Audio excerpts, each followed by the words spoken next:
G'day mates! This year's Monster Week, hosted by content creators Ginny D and Pointy is all about dragons. Have you ever wanted to play an entire campaign as a dragon? I have been interested in roleplaying as a dragon for a whole campaign for a long time, and thus I embarked on a quest to learn how to do so. My name is Mordecai, and I'd like to take you all through my journey of discovering how to play as a dragon in Dungeons & Dragons. With trying to play a dragon as a player in a campaign, I had a few goals and restrictions in mind for the character. My main goal was to create a balanced potential dragon character that could be played by a player amongst a group of players across a full-scale campaign from level 1 to 20. And I wanted to do so in a manner that kept the character as compatible as possible with the 2014 version of 5th edition. That way the character isn't innately dependent on a particular third-party book. Speaking of, that segues into the main restriction for this. Because not every player is going to have access to every book published, including third-party content, I wanted to approach my journey under that restriction. My quest starts in a manner which might seem a little counterintuitive. When I spend time coming up with a player character, I generally start by envisioning the whole character as they would be at the start of the campaign, with goals and aspirations. I then adapt that character to the setting in which the campaign takes place, usually in close collaboration with the DM if I can, or else based on the DM's world and lore if I can't. This also allows for some flexibility in how the character develops throughout the campaign, as events in the story cause changes. The character I initially came up with was a chromatic dragon, seeking to distance themselves from their evil heritage by learning how to become a hero of the people. Even without making this more setting specific or adding details, there's immediate potential for the conflict between good and evil, a somewhat high fantasy plot for the perpetual tug-of-war between Tiamat and Bahamut, and the prospect of gaining the trust of the other heroes in the party over the course of the adventure. Sounds good, right? Well, at this stage, having a potential dragon character to play as, it was sensible to figure out where the dragon would make sense to play, and if there were any issues or obstacles with doing so. I came up with a few considerations and curiosities that I wanted to do research on. In broad strokes, there were three main categories that I wanted to learn more about. How would a dragon character affect the balance of the party, or even the campaign? Was the game even designed to accommodate such a blatant powerhouse of a character in the group? And most importantly, had this even been done before? The word dragon appears in the title of the game. It seems logical that eventually a player would want to play a full campaign as a dragon. And that's where I ran into a problem. Actually, several problems with the research, but we'll start where I did, with my initial findings being not encouraging. By that, I didn't exactly find or come across any instances of a campaign being recorded on video where a single player in the group had played a dragon player character for the entirety of the campaign. With my restrictions in place, finding a live campaign would have been ideal, but not strictly necessary. Even this isn't a problem. It's not even a main concern in comparison to the real enigma, that being a majority of the answers on the internet forums, where this proposition had been discussed in some capacity, had already had their own answers. And it seemed like every post I stumbled across at this stage of my journey answered with a resounding, "Don't do this, don't try to play a dragon." And I understand why upon further investigation. During all of this, I learned that Aarakocra were expressly forbidden from being played in Adventurers League, largely because they had a flying speed at level 1, and thus had a tendency of sorts for breaking most published Adventurers League compatible modules for low-level D&D. If an official race that appears in multiple published books as an option for player characters was able to expose design flaws, and I use those terms loosely, it stood to reason that even playing a Wormling with flight, a potent breath weapon, and the capacity for multi-attack at low levels, yeah, that sounds like something is going to break on accident. A fun accident, but an accident all the same. And these reasons were why a seemingly majority of people in the various forums opted immediately for the "no way mate" option in their responses. Despite that, there were a few solutions proposed across several forums, with one of the popular alternatives being make the whole party dragons. Yeah, that would make balancing encounters for the DM a lot easier, whilst preserving the power fantasy. There were two more solutions which were commonly discussed, one being to mainly use an alternate form in the guise of a standard adventurer for most of the campaign, and the last was to use a combined race-class combination to create the dragon character. That gives us a total of 3 solutions presented across several forums. Besides that, I did find that there were some live campaigns in which players were allowed to use True Polymorph to change their characters into dragons for major battles. However, True Polymorph was only really available at the tail end of the campaign, assuming said campaign was able to reach at least level 17. Even so, this does suggest that, even if the game isn't innately balanced for a dragon player character, that there is potential room to accommodate such a character. Which leads me to my very last consideration, the big question. Have there been instances of dragon player characters being done before? As it turns out, the answer to that question is yes. Introducing the Council of Worms setting, first published in 1995 for Advanced Dungeons & Dragons 2nd edition. A setting in which players make dragons for their characters, complete with custom rules for playing as said dragons, and lo and behold, it actually got a fan-made update to make it compatible with 5th edition. That sounds awesome, almost as though we just need to use the fan-converted material and our dragon character is good to go. Okay, seriously, why does this section imply that losing a single piece of copper is detrimental enough to give a dragon a heart attack? It's just a piece of copper. And why is experience tied directly to how much gold is accrued and kept? Oh no. Sure, that is just the default and you can ignore that, but suffice to say, I thought I was going to be able to apply this to a dragon character in a manner that didn't induce cringe, but that just doesn't seem to be happening. A shame, because I actually do like most of the content and ideas as they are written, though to be fair, this is intended for a full party of dragons, running a much more politically intense setting over the course of literal in-game centuries, whereas I'm looking for something a bit more generic. And if this was the solution by itself, it would have felt a bit anticlimactic, at least to me. I did find one more instance of a party of players playing as dragons. There's a free homebrew adventure published on D&D Beyond, written by Michael Galvis, where the whole party plays as young dragons. And whilst I do like the premise, the characters are statistically the same, using average stats for young white dragons with no real variety allowed. Yeah, that's also not quite what I'm looking for.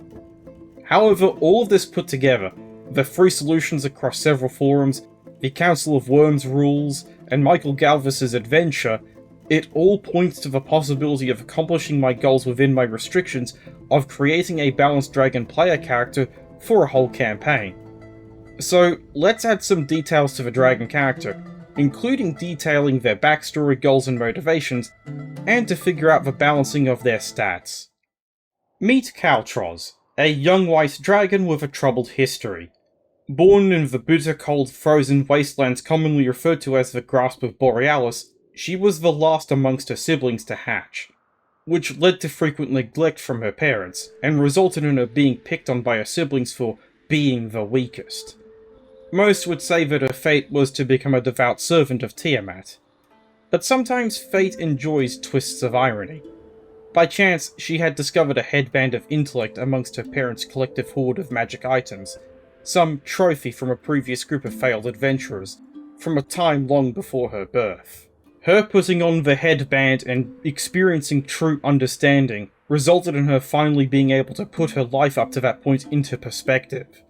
She had progressed past merely remembering everything, as white dragons tend to do, and she realised during her reflections that she couldn't stay where she was. She could no longer be blissfully ignorant of the wrongs and evils Tiamat perpetuates, as she had up to that point in her life. And thus, she fled from the Grasp of Borealis for a life of adventure elsewhere. Her goals, primarily to be a bulwark of the weak, a hero that the common people could be inspired by. And to that end, she has picked up sword fighting as a skill to aid in her quest. And that's her preliminary backstory. So let's talk about how we're going to balance the stats for playable dragons. For now, we're going to focus on making Cowros playable, as doing so will help provide a guide and template for making other playable dragons. Taking a look at the stat block for a young white dragon does reveal a few interesting oddities. The proficiency bonus being a +3 is interesting, as that's the proficiency bonus for player characters that are between levels 5 and 8, whilst the number of hit dice suggests a level 14 character. But hey, large character, big health pool. More notably, all of the core stats for a young white dragon are actually viable for a level 8 character to have, with a few caveats. Having 4 saving throw proficiencies is absurd. However, the big issues besides that which stand out for having a player play as a standard young white dragon from level 1 are the breath weapon's potential damage, the rather bulky amount of hit points, and the multi-attack. How do we go about making such a dragon suitable for a low-level character? That's right, we're going to break down this stat block and nerf it in such a way as to allow the dragon to reclaim their potency as they level up alongside the party. The breath weapon's potential damage is a good starting point for the rework. Doing some quick calculations and cross-checks against other types of dragons revealed that the breath weapon's DC was dependent upon the constitution stat. This I won't be changing, but the recharge mechanic and the damage will need some fine-tuning. To start, we're going to make the breath weapons recharge only on short rest, with the recharge roll at the start of a turn becoming something to earn as the character levels up. I'm also going to change the damage so that it follows the formula 2 plus level divided by 2, rounded up d8. I've created this chart here to showcase how the formula looks for the damage as the dragon levels up. As part of reclaiming or earning the dragon's full potency, we'll have the breath recharge improvement mechanics gated behind level milestones, as indicated by the chart.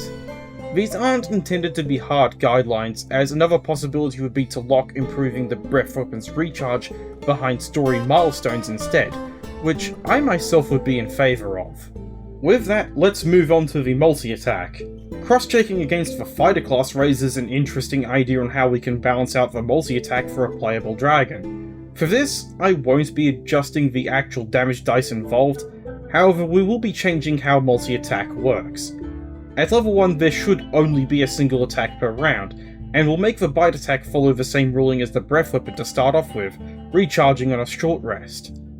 Using fighter levels as a guide, Cowros will unlock a second attack for multi-attack at level 6, a level behind the fighter's extra attack. Level 6 will also be where Cowros can unlock having a bite attack alongside a claw attack, removing the once per short rest for the bite attack restriction. The third part of the multi-attack can then be earned at level 13. However, multi-attack will not stack with extra attack from fighter levels, and there can at most be one bite attack per attack action. We do have to raise an exception for any additional attack actions conferred by the haste spell or other similar mechanics, in that bite attacks can't be used for haste actions. Another aspect that will need some adjustment is the number of hit points a player dragon has. Because there's an expectation that dragons have a bulky amount of hit points, primarily since dragons are intended to be fought against as a group, we need to calculate a sweet spot where the hit points are just right. The Council of Worms conversion had an interesting idea where the base amount of hit points conferred by a class is double that compared to a regular adventurer. An idea that I'm going to take some inspiration from and fine-tune. Thus, Cowros' base hit points total as a fighter at level 1 would be equal to 16 plus a constitution modifier, a combination of the maximum roll and the average roll for a fighter.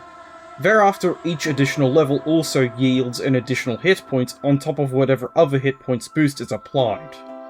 The last aspect to homebrew for the base character template is the natural armor. This proved to be a bit of a challenge to calculate across multiple dragons, because whilst there appeared to be some consistency on how the natural armor was calculated for most dragon stat blocks, others maintained their armor class and total hit points strictly to remain in line with other dragons of a similar or same challenge rating. Take a quick look at the Ancient Red and Ancient Gold dragons. Both have the same hit points and armor class, yet the Gold dragon seems to benefit from its dexterity bonus whilst the Red has none to speak of. I did mathematically figure out a rough method of calculating the natural armor class, that being 8 plus the proficiency bonus plus their combined dexterity and constitution modifiers, which doesn't quite match up with the dragon stat blocks, but does provide a method of calculating the armor class for our player dragon's natural armor. The other aspect to balance this out is that this natural armor doesn't benefit from using shields, which allows conventional armor such as dragon barding to still be a significant investment for the player dragon. Besides unlocking improvements to the breath attack and the multi-attack, there are other aspects that can be earned as a player dragon levels up. For example, a young white dragon has expertise in perception, whereas Cowros doesn't quite have that as a first level adventurer, unless the DM decides to allow the free feature at first level rule, and we pick skill expert for that. Instead, I have made this an unlock gated behind Cowros attaining level 15, or clearing a significant story milestone. Another set of unlocks would be the additional saving throw proficiencies, as Cowros starts with just 2 from being a fighter. She would thus unlock a 3rd and a 4th at levels 9 and 17 respectively. Speaking of unlocking, yes, the unlocking system I have discussed does look a little bit like how a character develops as they take levels in a particular class. It does look as though this would then favour a combined race class solution, but allow me to explain why I didn't fully commit to that solution. The main reason is that combining race and class together feels a little too restrictive, in the same way that locking classes or subclasses behind playing a particular race is. Those are the sorts of restrictions that should be part of a setting's lore, as opposed to being written as part of the class or species description as some overarching rule. More specifically, not all dragons are interested in being fighters like Cowros is. Some are much more inclined towards the arcane, employing spellcasting as part of how they battle against adventuring parties. But hey, maybe this dragon, after all the adjustments made for balance, is a little bit too powerful to just have at all times. For this, I gave Cowros a more standard player character guise as a Dragonborn, by giving her the shape change ability that metallic dragons have by default.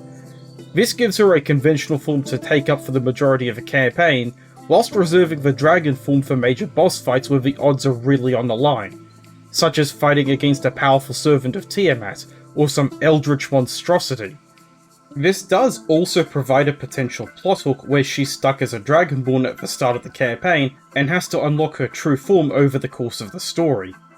When a player dragon does have the shape change ability, it does take an action to do so, thus it becomes a decision with potential drawbacks. And thus, there's my solution to creating a playable young white dragon as a player character. There are some aspects that I haven't addressed, such as playing different varieties of dragons, or playing as an adult or ancient dragon. On that, legendary actions and resistances can be treated as either unlocks acquired towards the end of the campaign, or not granted, as those can drastically change the balance of the character. Dragons already do make powerful characters, and those characters would be considerably more powerful than your standard adventurer. Playing as dragon will inevitably require much more careful consideration for both players and dungeon masters, as whilst you can have the group take on much more powerful hostiles sooner, you should also spread the spotlight around to the rest of the party as well.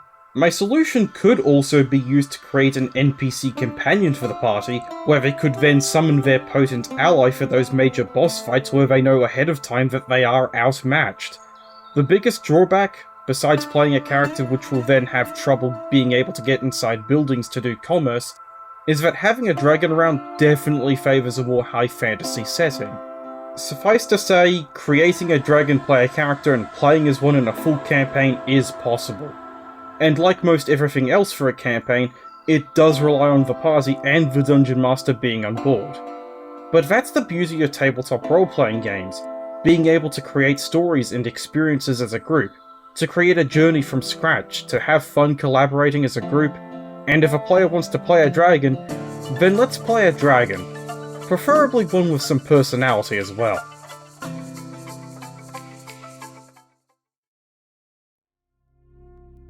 I'd like to make a huge shout out to Corveyan, the artist I commissioned to do the artwork for Cowros. The artwork that they have done for this character has been nothing short of fantastic, and it's an honour to feature their art as part of this video. I'd also like to thank both Ginny D and Pointy for hosting Monster Week. The link to their channels is in the description down below. I'd also like to thank the audience for watching this video, and especially to those that have watched all the way through. I'd like to ask that you do subscribe to the channel and stay tuned for more content in the future. Thanks again mates, and have a good one.